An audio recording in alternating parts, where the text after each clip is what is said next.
새벽 5시 30분. 알람 시계가 울리기도 전에 김성호는 눈을 떴다.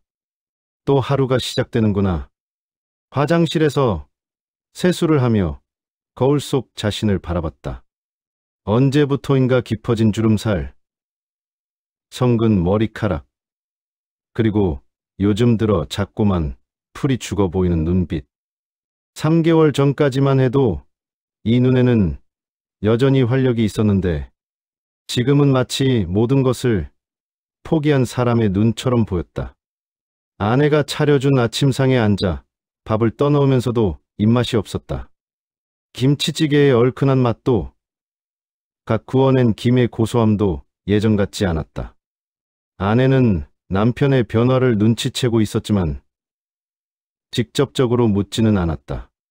40년을 함께 산 부부의 암묵적인 이해였다. 집에서 가게까지는 걸어서 15분 거리였다. 새벽 공기는 차갑고 맑았지만 성호의 마음은 그렇지 못했다. 골목길을 지나면서 만나는 이웃들과 인사를 나누었지만 그 인사조차 무겁게 느껴졌다. 가게 앞에 도착해서 셔터를 올리며 깊은 한숨을 쉬었다. 성원의 분식이라고 쓰인 간판이 아침 햇살에 바래 보였다. 15년째 운영해온 이 작은 분식점은 성호에게 있어 단순한 생계수단을 넘어선 의미가 있었다. 회사에서 명예퇴직을 하고 나서 새롭게 시작한 인생 이막이었고 지역 주민들과 소통하는 공간이었으며 무엇보다 자신이 여전히 사회에 필요한 사람이라는 것을 느끼게 해주는 곳이었다.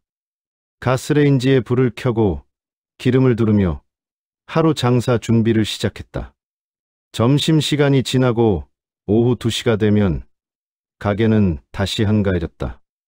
이 시간이 성호에게는 가장 힘든 시간이었다. 할 일이 없어지면 자연스럽게 그 일이 떠올랐다. 3개월 전 자신의 인생을 뒤흔들어 놓은 그 일이 테이블을 닦고 바닥을 쓸고 냉장고를 정리하면서도 머릿속에서는 계속 그날의 일들이 되풀이되었다. 40년 지기 친구 이정수가 가게로 찾아온 날이었다. 정수는 성호보다 몇 년 먼저 은퇴해서 부동산 중개업을 하고 있었다. 둘은 젊은 시절 같은 회사에서 일했던 동료이자 서로의 결혼식 주례를 서준 사이였다. 성호야, 요즘 장사는 어때? 그럭저럭 하지 뭐. 너는 부동산 일은 잘 되고? 나야 뭐. 이 나이에 무슨 대박이 있겠어. 그런데 말이야. 정수는 그날 평소보다 표정이 밝았다. 뭔가 좋은 일이 있었다는 듯이. 성호야, 너 투자 같은 거 해본 적 있어? 투자? 은행 적금 빼고는 별로. 왜? 아니, 요즘 괜찮은 투자처가 하나 있어서 말이야. 나도 한 2개월 정도 해봤는데 꽤 괜찮더라고. 그때만 해도 성호는 별 관심이 없었다. 평생을 안정적으로 살아온 사람이었으니까. 하지만 정수의 다음 말이 그의 마음을 움직였다. 우리 나이에 뭔가 새로운 걸 시도해보는 것도 나쁘지 않잖아. 가게 장사도 요즘 경기가 안 좋아서 힘들 테고. 나는 이거로 지난달에만 500만 원 정도 벌었어. 500만 원. 성호가 가게에서 한 달 동안 벌어들이는 수익보다 큰 금액이었다.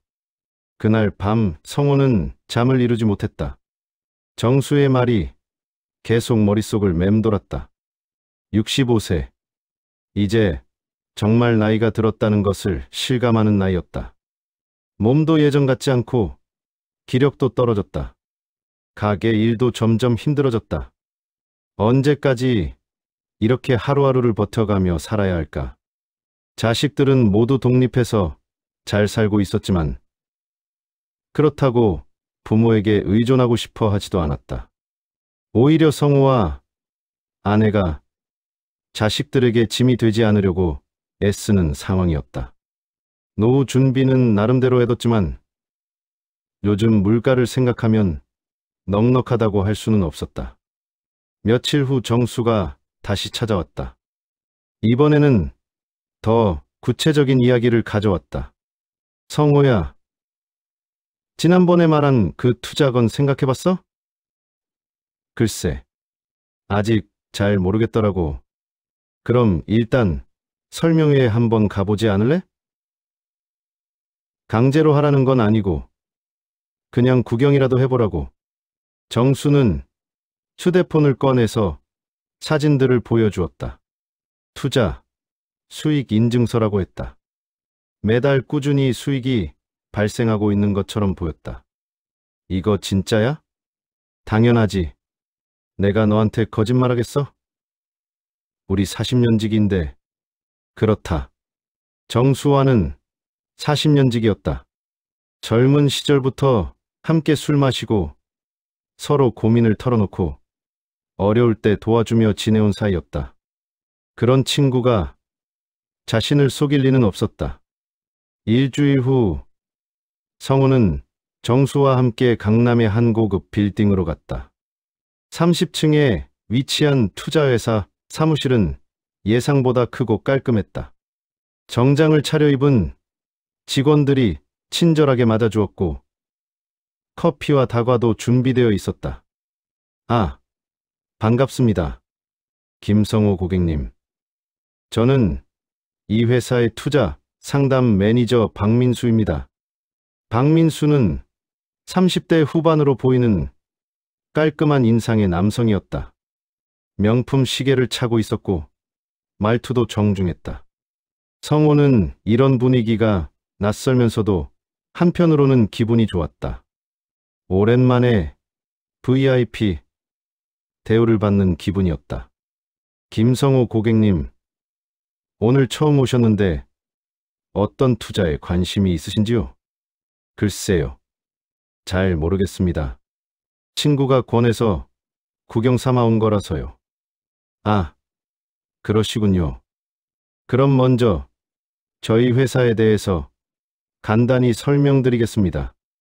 박민수가 보여준 자료들은 인상적이었다. 회사 연역, 투자 실적, 고객 후기 등등. 모든 것이 전문적이고 체계적으로 정리되어 있었다.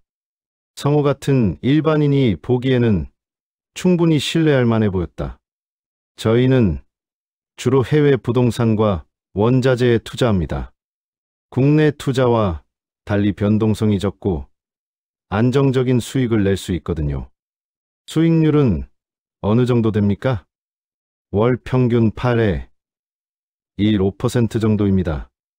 물론 투자 원금과 기간에 따라 달라지지만요. 월 8에 1.5%. 은행 적금 이자가 연 3에 4%인 시대에 월 수익률이 그 정도라니. 성호는 속으로 계산해봤다. 1억을 투자하면 한 달에 800만 원에서 1,500만 원을 벌 수 있다는 얘기였다. 설명회를 듣고 돌아온 성우의 마음은 복잡했다. 솔깃하면서도 한편으로는 불안했다.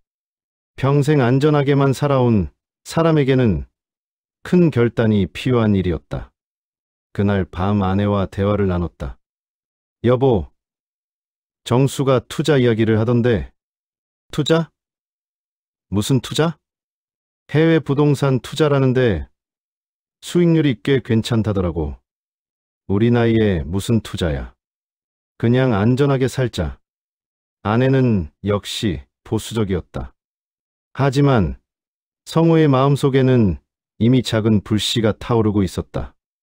며칠 후 정수가 또 다른 소식을 가져왔다. 성호야, 나 이번 달에 1,200만 원 벌었어. 정말? 정말이야. 여기 봐봐.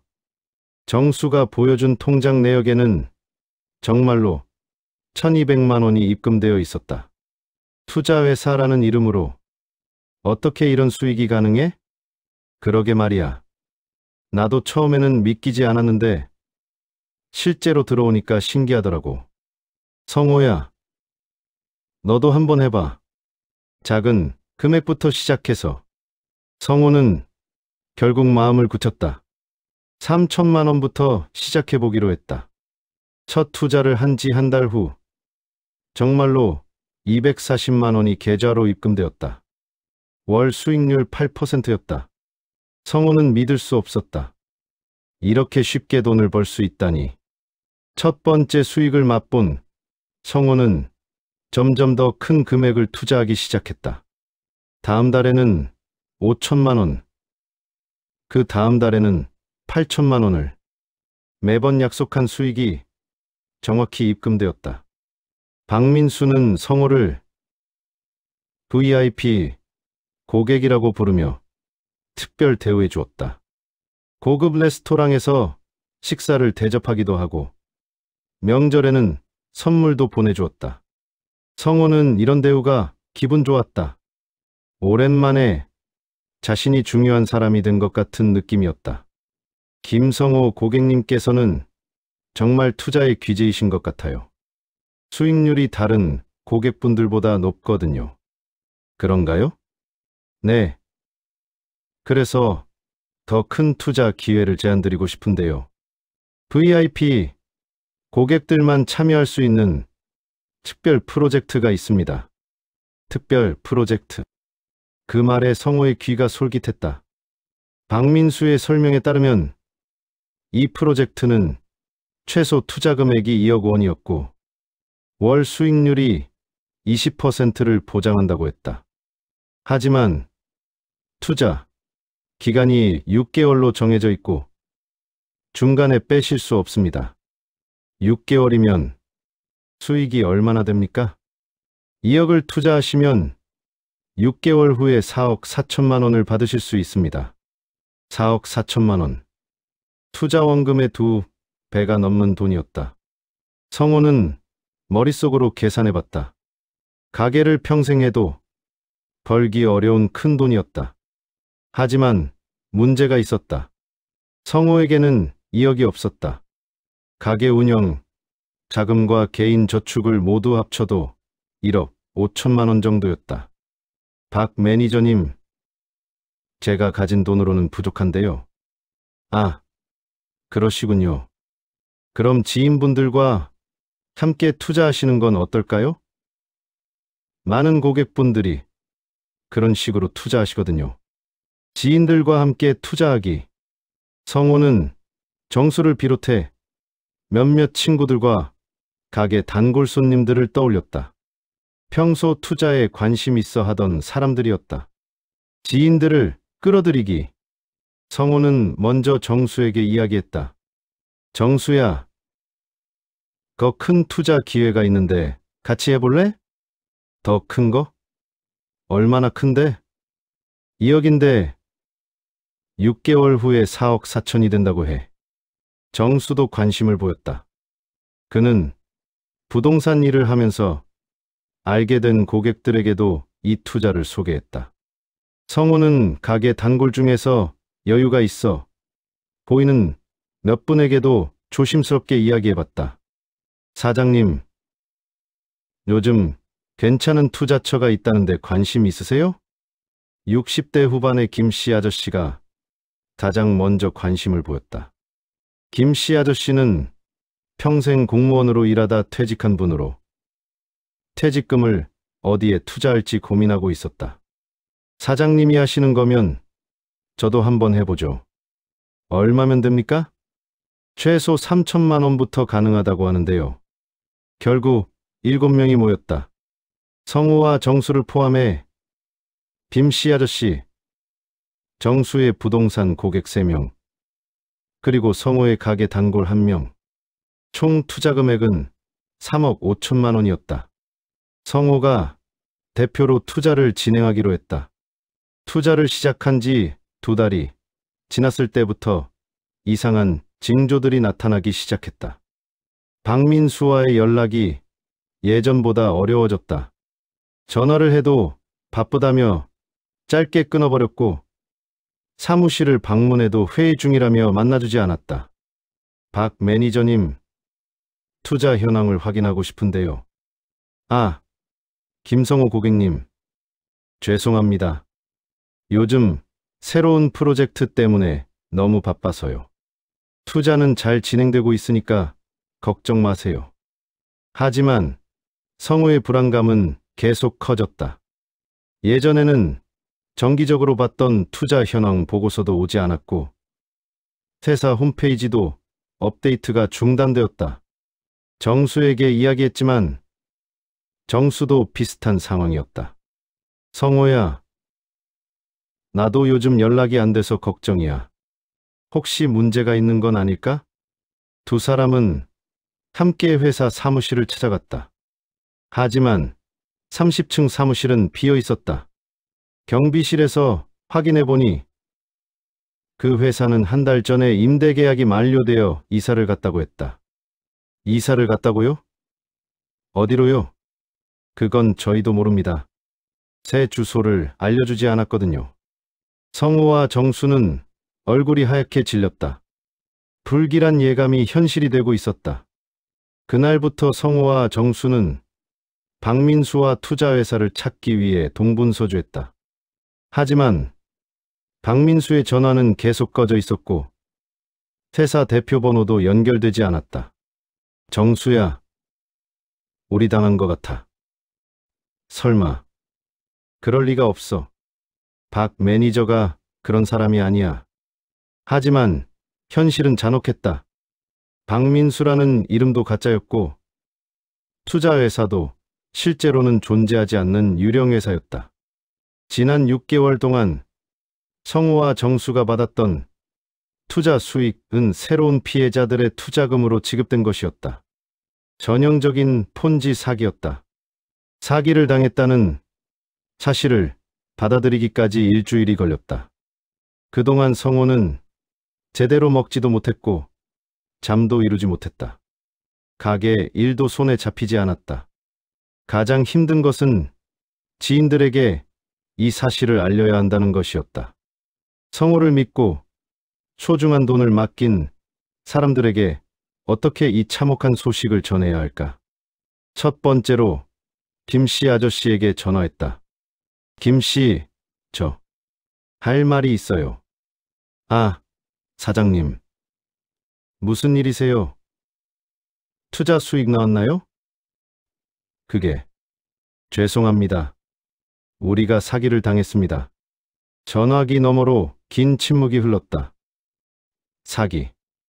라고 하셨습니까? 네. 투자회사가 가짜였어요. 저도 몰랐습니다. 정말 죄송합니다. 김씨 아저씨의 목소리가 떨렸다. 3천만 원. 제 퇴직금 절반이었는데 어떻게 이런 일이. 전화를 끊고 성우는 주저앉았다. 다른 사람들에게도 연락해야 했지만 도저히 용기가 나지 않았다.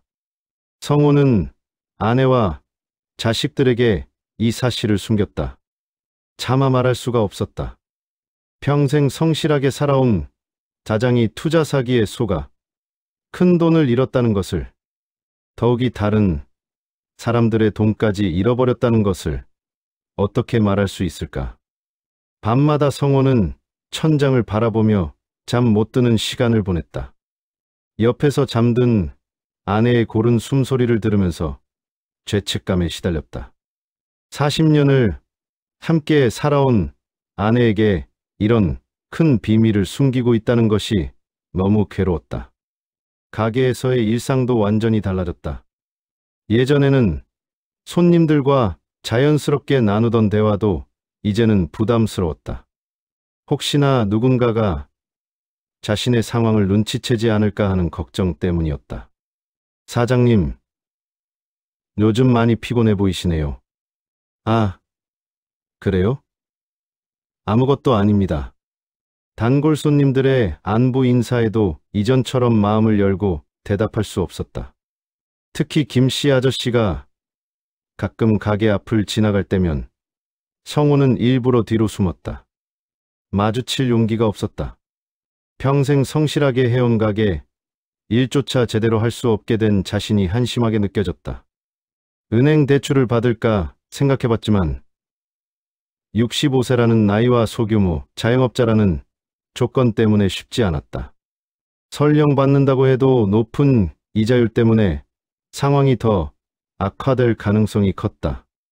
가장 힘든 것은 돈을 잃은 지인들의 연락이었다.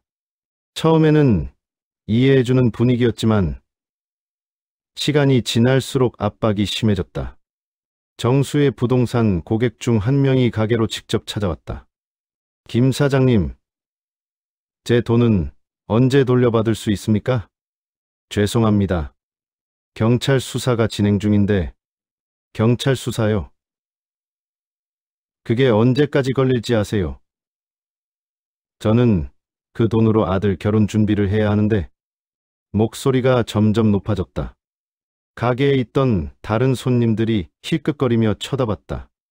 성호는 얼굴이 화끈거렸다. 정말 죄송합니다. 제가 최대한 빨리 해결해 보겠습니다. 최대한 빨리가 언제죠? 구체적인 날짜를 말씀해 주세요. 하지만 성호는 구체적인 답을 할 수 없었다. 어디서 그 큰 돈을 구해야 할지 방법이 없었으니까.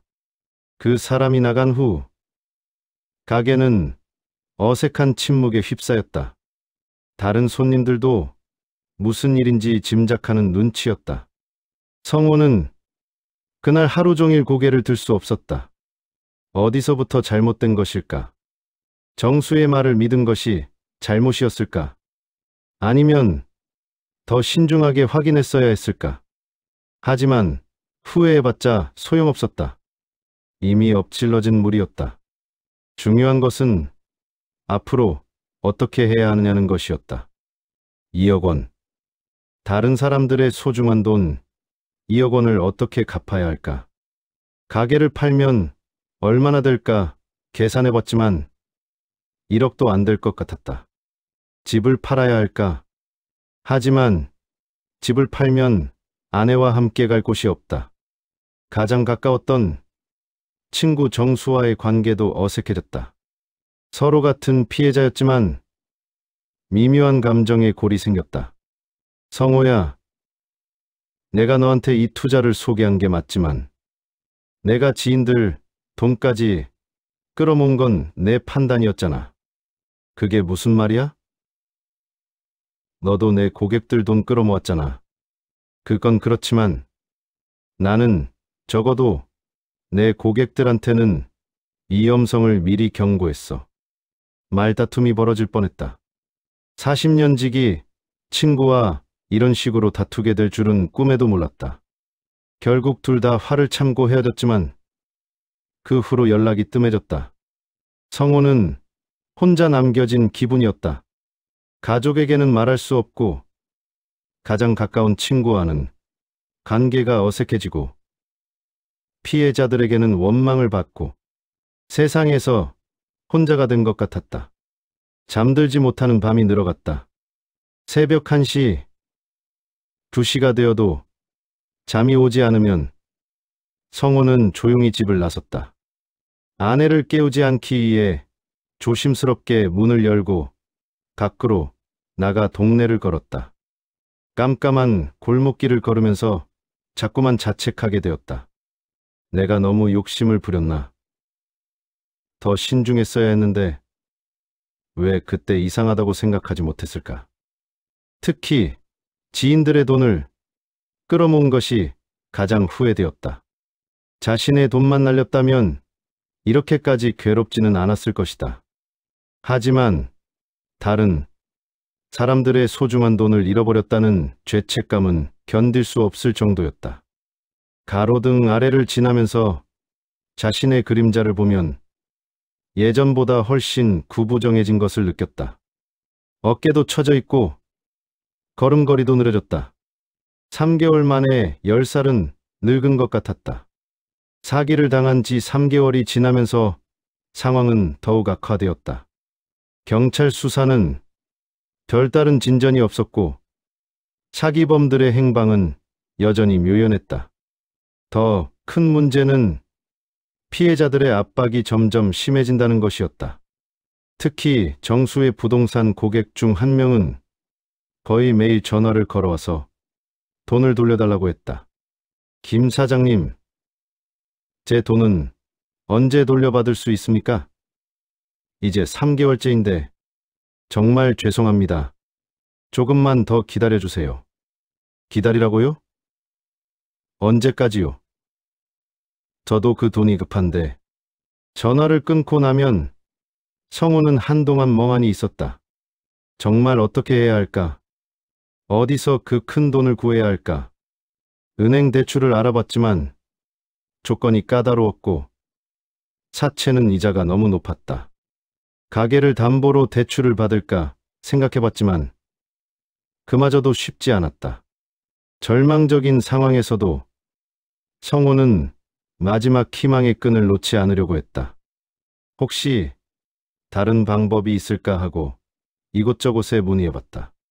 변호사 사무소에도 상담을 받으러 갔다. 사기 피해를 당하셨군요. 민사소송을 제기할 수는 있지만 상대방이 해외 도피한 상황에서는 실효성이 떨어집니다. 그럼 방법이 없나요? 글쎄요. 경찰 수사 결과를 기다리는 것 외에는 특별한 방법이 없을 것 같습니다. 변호사의 말도 희망적이지 않았다.